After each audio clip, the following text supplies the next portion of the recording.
Om Swastiastu.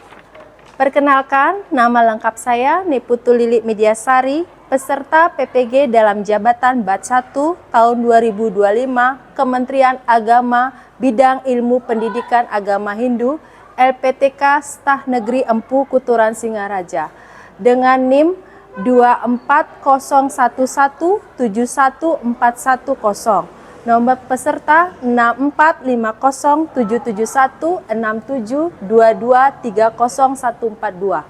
Siap melaksanakan ujian kinerja praktek pembelajaran di SMP Sabta Andika Denpasar di kelas 9 dengan materi contoh penerapan ajaran Pancayama dan Niyama Brata dalam kehidupan sehari-hari. Om Santi Santi Santi Om.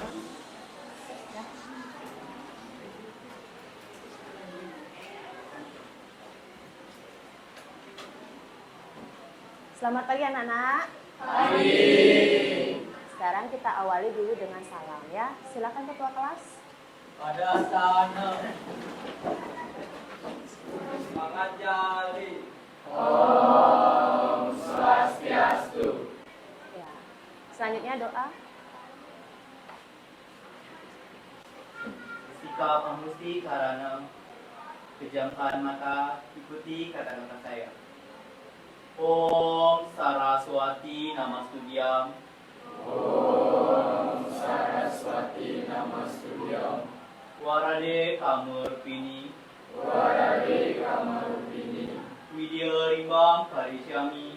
Widya Rimbang Karishyami. Sidiram Bhavantu Me Sada. Sidiram Bhavantu Me Sada. Silakan duduk. Gimana kabarnya pada hari ini? Sudah sarapan? Belum, ada yang belum, ada yang sudah. Gimana, sudah siap belajar? Sudah siap. Biasanya kalau anak yang sudah siap belajar, bukunya sudah semua di atas meja ya. Tidak ada buku yang masih ada di tas ya. Dan rata-rata di sini sudah Ibu lihat bukunya semua sudah di atas meja ya. Berarti kalian sudah siap belajar.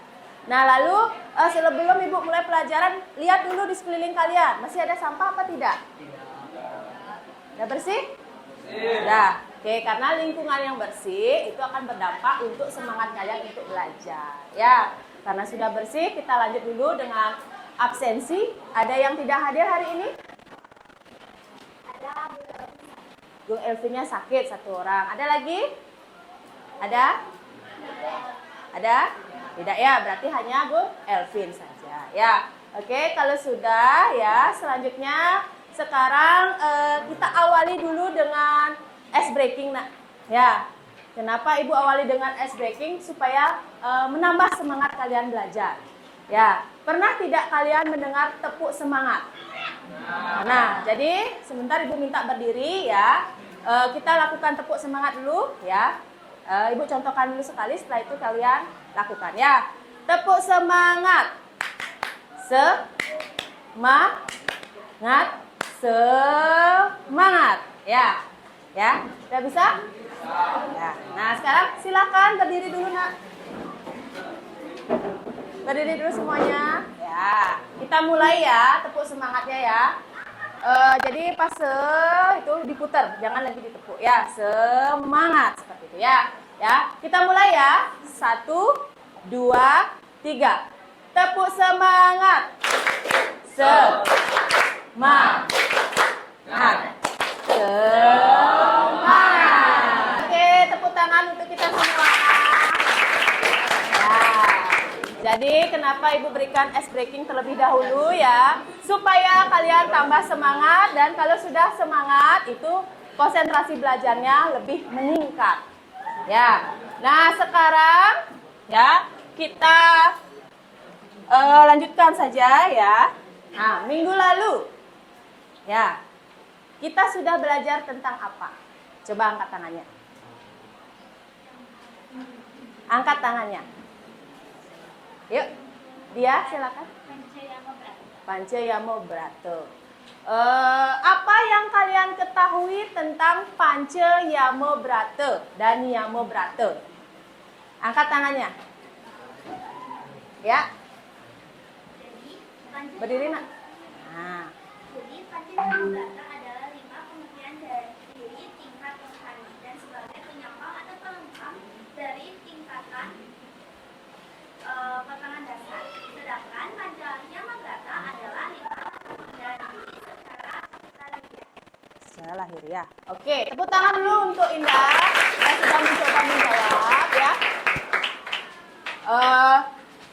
Ya, jadi yang disampaikan Indah ya tadi Pancayama Brata itu 5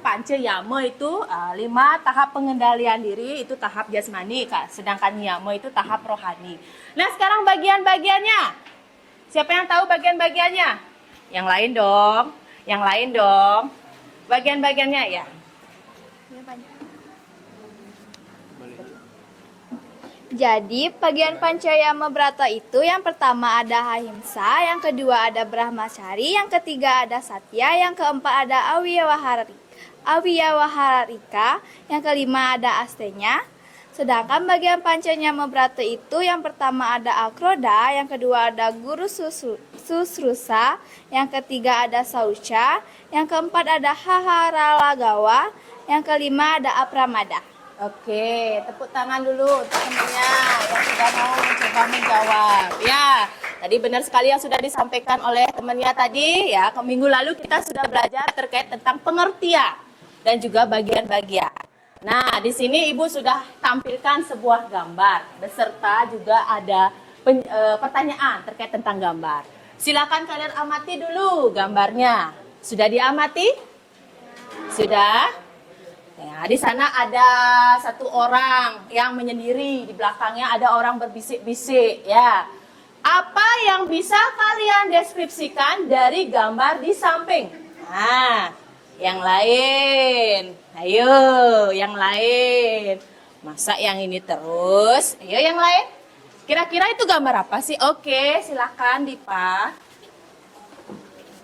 Jadi menurut pendapatnya Dipa, dari gambarnya itu adalah orang yang sedang kayak membicarakan orang yang ada depannya itu yang lagi sendiri, mungkin tentang kejelekannya dia, tentang latar belakangnya dia.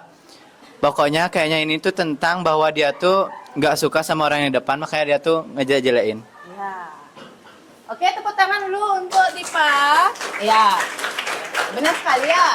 Ya, menurut Dipa ini adalah gambar orang yang sedang mengomentari ya kejelekan orang lain.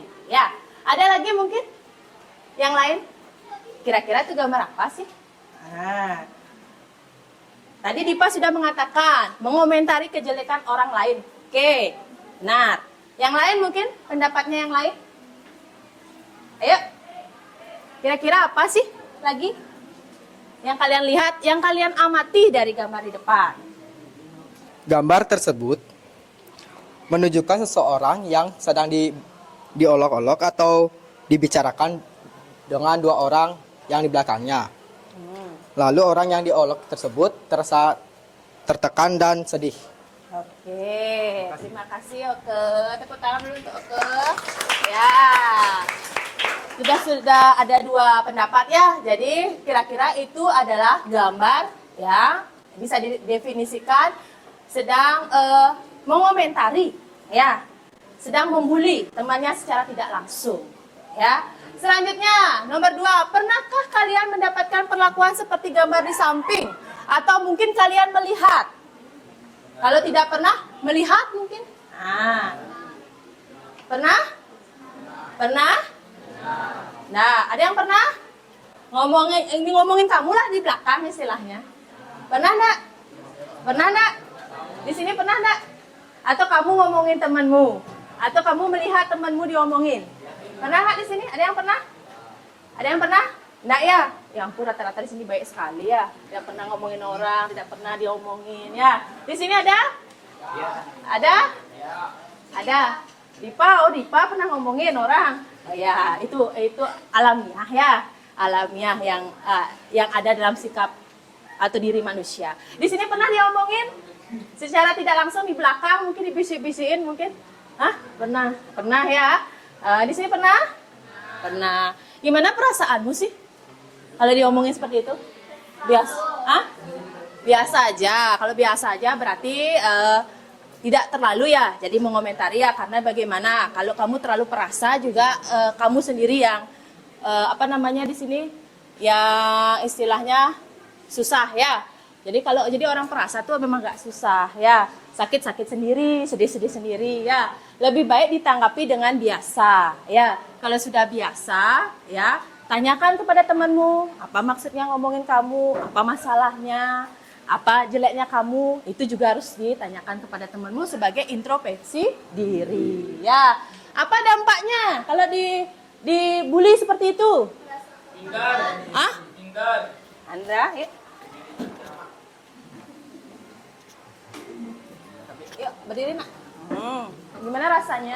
Rasanya kalau jadi dampaknya kalau jadi orang yang diomongin tuh kadang kurangnya rasa percaya diri, bisa minder, bisa Bisa minder. Terus? susah bergaul, bisa juga. Jauh. Terus? Itu aja. Itu aja. Stres ya. Kalau terlalu ya memikirkan bisa stres, bisa sakit ya. Ya, seperti yang disampaikan oleh Andra. Jadi kalau kamu diomongin di belakang ya, kalau misalnya merasa ya menjadi seorang perasa pasti akan merasa minder. Apa sih yang salah? Kenapa sih aku digitukan? Apa sih masalahnya? Ya, pasti kalian minder, kurang percaya diri. Kalau terus dipikirkan lama-lama stres, kalau terus dipikirkan lama-lama sakit. Ya, itu berdampak pada kesehatan kalian.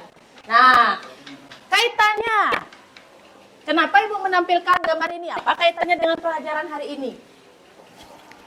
Yang lain. Yang lain. Ayo. Kenapa sih Ibu ada menampilkan gambar orang yang sedang ngomongin? Itu berkaitan nggak? Itu bagus nggak, ajaran yang bagus nggak itu? Nah, kalau tidak bagus itu termasuk ajaran berkaitan apa bertentangan? Iya, ngomongin orang itu bukan ajaran yang baik ya, itu ajaran yang tidak baik, bertentangan dengan ajaran apa? Dari Pancayama atau Niyama? Angkat tangannya. Angkat tangannya dong, jangan bisik-bisik tetangga. Yuk. Ajaran apa? Ajarannya, bagiannya. Termasuk bagian yang mana? Ya, jawab aja. Ya, silakan nak. Nah, berdiri nak. Ya. Kaitannya dari gambar tersebut tuh termasuk ke bagian ahimsa. Termasuk ke dalam bagian ahimsa. Apa itu ahimsa? Ahimsa Tidak melakukan kekerasan. tidak melakukan kekerasan. Oke, tepuk tangan dulu untuk temannya. Ya, jadi itu merupakan bagian dari ahimsa. Ya, secara otomatis kamu melukai perasaan orang lain. Kalau sudah melakukan melukai perasaan orang lain, berarti kamu tidak ya menerapkan ajaran ahimsa, tetapi menerapkan ajaran himsa. Ya, nah contoh gambar ini ya merupakan contoh dari kehidupan kalian sehari-hari, nak. Ya, yang secara tidak langsung kalian sudah alami. Nah, karena kali ini kita belajar tentang contoh ajaran Pancayama dan Yama Brata dalam kehidupan sehari-hari. Ya, itu yang kalian pelajari hari ini ya. Nah, adapun tujuan pembelajarannya. Ya, peserta didik mampu memahami ajaran Pancayama dan Yama Brata. Peserta didik mampu menjabarkan bagian-bagian dari Pancayama dan Yama Brata. Peserta didik mampu menganalisis contoh dari ajaran Pancayama Brata. Nah, sebentar ya. Langkah-langkah pembelajaran kalian. Yang pertama, ya Ibu akan putarkan sebuah video. Amati baik-baik videonya. Ntar Ibu tanyakan itu video tentang apa. Ya. Lalu kita akan bentuk kelompok kecil, 5 orang atau 4 orang lah ya.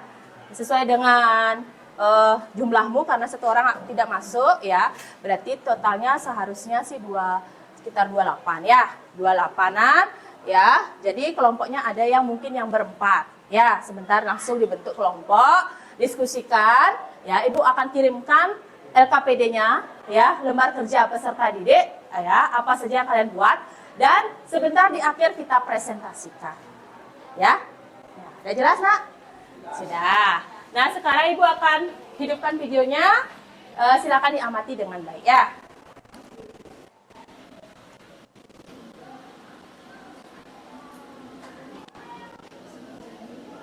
Nah,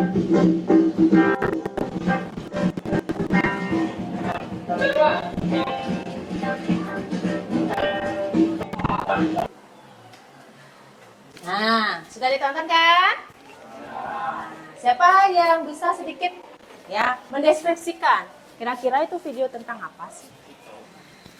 Jadi yang saya tonton video tersebut menceritakan tentang aksi kecil korupsi yang dimana korupsi itu adalah penyalahgunaan sesuatu yang merugikan orang lain dan diri sendiri. Oke. Terima kasih Indah. Tepuk tangan untuk Indah dulu ya. Menurut Indah itu adalah contoh dari ya, aksi kecil katanya dari korupsi. Ya, benar sekali ya. Jadi itu adalah contoh terkecil yang secara tidak sadar kamu alami di lingkungan sekitar gitu loh. Ya. Yang pertama, kamu sering korupsi waktu. Harusnya datang jam berapa? Kamu terlambat ke sekolah. Ya, itu termasuk korupsi juga namanya. Korupsi untuk dirimu sendiri. Kalau kamu tidak disiplin dari sekarang, sampai besar pun kamu tidak akan bisa disiplin. Yang kedua, tadi ada dia ngambil uang temannya. Dia dipercaya sebagai bendahara, tapi dia sering ngambil uang temannya untuk membelanjakan teman yang lain. Itu juga korupsi, nah. Karena apa? Kamu mengambil hak milik orang lain. Korupsi itu termasuk contoh apa sih dalam Pancayama? Hah? Menurut saya, jadi dari Pancayama Brata itu termasuk dari contoh aslinya yang berarti tidak mencuri milik orang lain, tapi itu bertentangan. Oke, tepuk tangan dulu untuk temennya ya. Termasuk ke dalam contoh astenya kalau dalam ajaran Pancayama dan Yama Brata. Gimana, sudah jelas nak? Tentang video tadi sudah? Sekarang silakan bentuk kelompoknya ya. Ibu akan kirimkan LKPD-nya. Jadi diskusikan selama 10 menit ya. 10 menit saja. Setelah itu kalian buat dalam bentuk Canva. Entar Canva-nya kalau misalnya belum selesai sebentar, mungkin kalian diskusikan dulu menggunakan buku dulu ya. Entar Canva-nya ibu yang menilai ya. Silakan nak, diskusikan dulu kelompoknya. Bisa kalau sudah pas kelompoknya bisa balik ya. Ini bertiga bisa duduk di depan, ini balik ke belakang. Ayo, silakan diskusikan dulu. LKPD-nya sudah ibu kirim ya.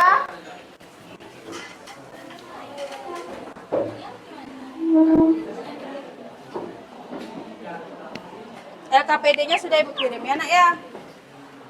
Nah ini sama nak dengan LKPD kalian. Ya, ini contoh gini ya, soal. Ya LKPD-nya sudah ibu kirim. Supaya cepat caranya begini. Nomor 1 siapa yang buat, nomor 2 siapa yang buat, nomor 3 siapa yang buat, nomor 4 siapa yang buat. Sisanya buat pindahkan ke Canva bicara. Hah? 4. Ini kan berempat nih. Misalnya ini nomor 1, nomor 2, nomor 3. Langsung dia kasih tahu, editnya langsung di Canva, selesai dah cepat bicara. Kita presentasikan saja ya. Ya, yang lain tetap mengirimkan, tapi sekarang kita tetap presentasikan yang sudah, ya sudah ada dua kelompok yang sudah.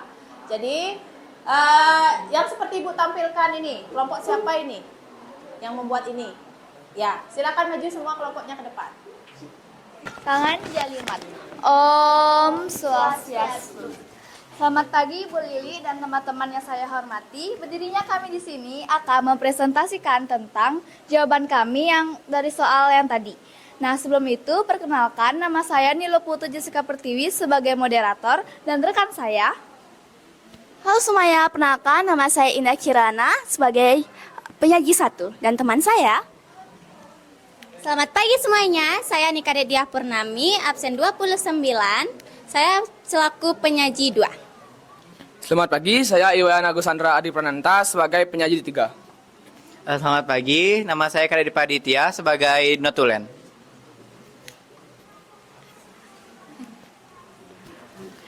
Oke, kita langsung lanjut aja ke penyaji 1 yang akan dibahas oleh Indah.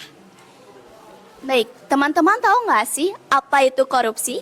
Jadi, korupsi adalah penyalahgunaan kekuasaan untuk keuntungan pribadi atau kelompok tertentu. Ini dapat mencangkup berbagai tindakan mulai dari suap dan pencurian hingga penggelapan dan penipuan. Nah, korupsi merusak kepercayaan publik, menghambat pembangunan ekonomi dan dapat menyebabkan ketidakadilan politik. Selanjutnya,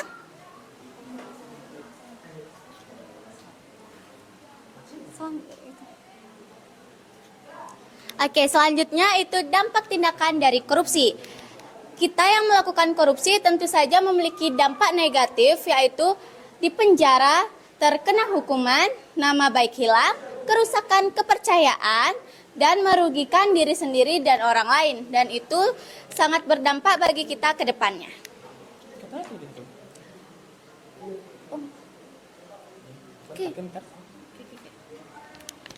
Yang selanjutnya yaitu contoh korupsi yang pernah kami lihat. Yang pertama seperti menyontek, yang kedua mengambil alat tulis, yang ketiga meminjam hotspot bilang main WhatsApp terus malah buka TikTok. Yang keempat korupsi uang iuran kelompok. Yang kelima menyia-nyiakan waktu, yang keenam korupsi uang kas.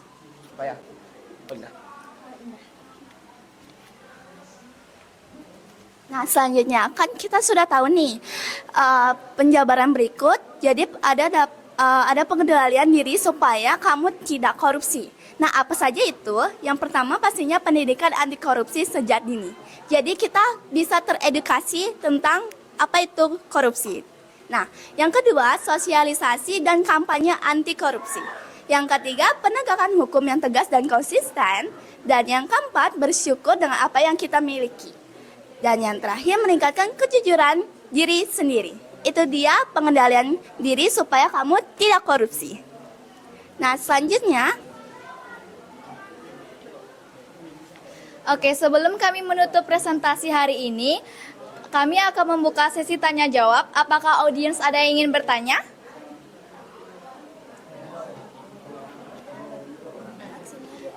Kita akan membuka sesi tanya jawab bagi 2 orang petanya. Saya ingin bertanya, sebutkan korupsi yang terjadi di masyarakat. Korupsi yang terjadi di masyarakat katanya. Ada nggak kira-kira?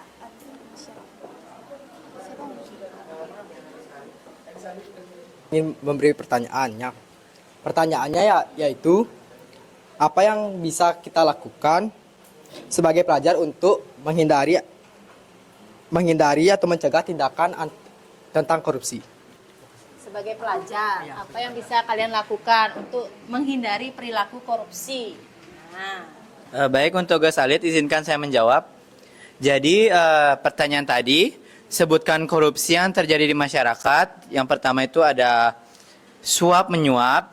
Contohnya mungkin memberikan uang kepada petugas untuk mempercepat pengurusan dokumen seperti SIM, KTP, ataupun izin usaha. Terus juga ada penyalahgunaan jabatan. Contohnya ada di penjabat desa yang menggunakan dana desa untuk kepentingan dia sendiri.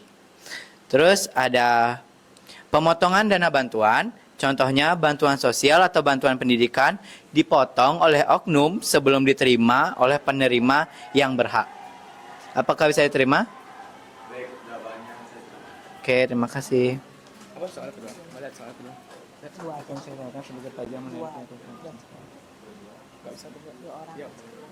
Oke, untuk soal kedua dari Oka, Saudara Oka, apa yang bisa kita lakukan sebagai pelajar untuk menghindari perilaku korupsi? Nah, kita itu sebagai pelajar tuh bisa yang pertama kayak tadi yang udah dipaparin. 1, pendidikan anti korupsi sejak dini. 2, kita bisa bersosialisasi dan kampanye anti korupsi. Kita bisa buat kayak banner, terus poster tentang korupsi. Sama meningkatkan kejujuran kita sendiri. Apakah bisa diterima? Oke, terima kasih.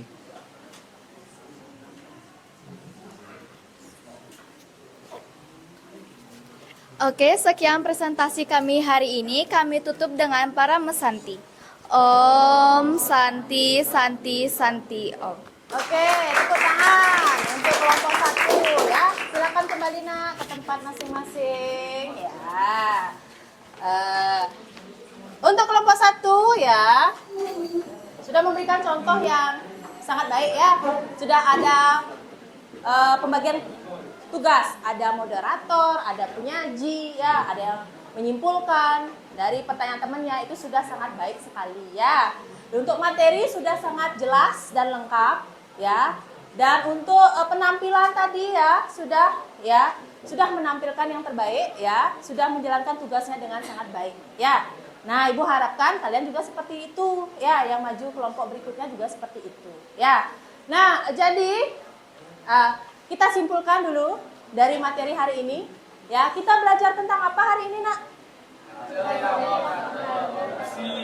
Pancayama Brata. Di bagian yang mana kita pelajari? Yang berkaitan dengan aspeknya. Di bagian yang mana? Di bagian pengertian atau bagian-bagian apa contoh? Di bagian contoh. Ya, contohnya apa tadi yang kita bahas? Korupsi. Apakah korupsi itu baik? Contoh korupsi dalam kehidupan sehari-hari seperti apa? Korupsi waktu, sering terlambat, ya. Lalu apa lagi? Menyontek, mengambil uang kas. Itu tidak boleh kalian lakukan, ya, harus dihindari, ya. Nah, untuk pelajaran hari ini sudah jelas? Oke, kalau sudah jelas, coba lagi kembali ke tempatnya semula. Seorang guru mencerminkan cerminan seorang bapak dan ibu yang memberikan ilmu pengetahuan dan mendidik di sekolah, menyebabkan kita menjadi pandai dan berguna bagi nusa dan bangsa. Kita bisa membaca dan menulis berkat jasanya. Guru yang dimaksud adalah guru Rupake. Benar apa salah? Salah? Harusnya guru apa? Guru pengajian. Siapa itu guru pengajian? Oke, jawabannya benar. Ya, tepuk tangan dulu. Ya. Oke, wah. Ya, ternyata kalian pintar-pintar ya. Nilai kalian adalah 100. Ya, berarti kalian sudah mengikuti pembelajaran dengan sangat baik. Ya. Nah, sekarang dari pembelajaran yang tadi, Ibu ingin melakukan refleksi dulu ini. Apa yang kalian dapatkan? Ilmu apa yang kalian dapatkan dari pembelajaran tadi? Ya, Indah. Ilmu yang saya dapatkan. Nah, sebentar. Nah, ilmu yang saya dapatkan itu adalah pengertian Pancayama Brata dan Pancayama Brata. Contohnya bagian-bagian dan perilaku pertentangannya. Itu dia. Perilaku bertentangan. Oke, tepuk tangan untuk Indah. Ya, jadi Indah sudah tahu dia, ya, bahwa pengertian Pancayama Brata itu apa sih? Bagian-bagiannya apa sih? Kalau sudah tahu, Indah bisa terapkan ke dalam kehidupan sehari-hari. Gimana perasaan kalian pada hari ini saat belajar? Senang. Lalu bagaimana cara kalian menerapkan pembelajaran hari ini? Siapa bisa? Siapa mau mencoba berpendapat? Gimana cara yang menerapkan? Salah satu contoh penting aja deh dulu. Ngapain?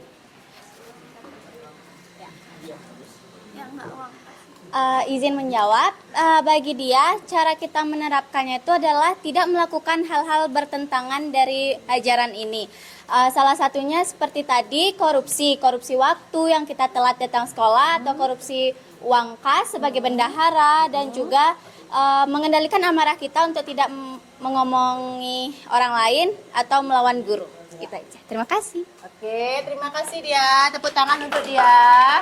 Ya, jadi itu tadi ya refleksinya. Tadi sudah Ibu sampaikan ya. Jadi hal yang bisa kalian petik dari sini adalah ya, selalulah mengamalkan ajaran Pancayama dan Yama Brata. Ya, walaupun dari unsur-unsur yang terkecil sekalipun. Ya, karena itu merupakan salah satu ajaran dari agama Hindu. Ya. Terima kasih ya untuk hari ini pembelajaran kita cukupkan. Karena pembelajaran hari ini sudah selesai materinya, jadi minggu depan kita melaksanakan ulangan harian. Ya, jadi ya silakan ya, pelajari dengan baik materinya Pancayama dan Yama Brata. Minggu depan kita lanjutkan dengan ulangan. Ya, kita tutup dulu dengan para mesanti dan doa. Ayo, silakan Nak. Ada sana para mesanti. Ayo Dipa. Amusti karan. Om Dewa Suksema Parama Citya Inama Swaha.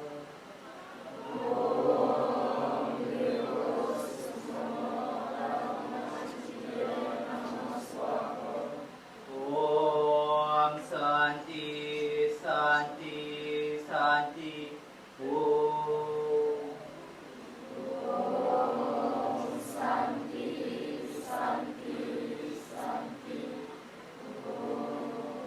Ya. Ya, selamat siang anak-anak. Terima kasih.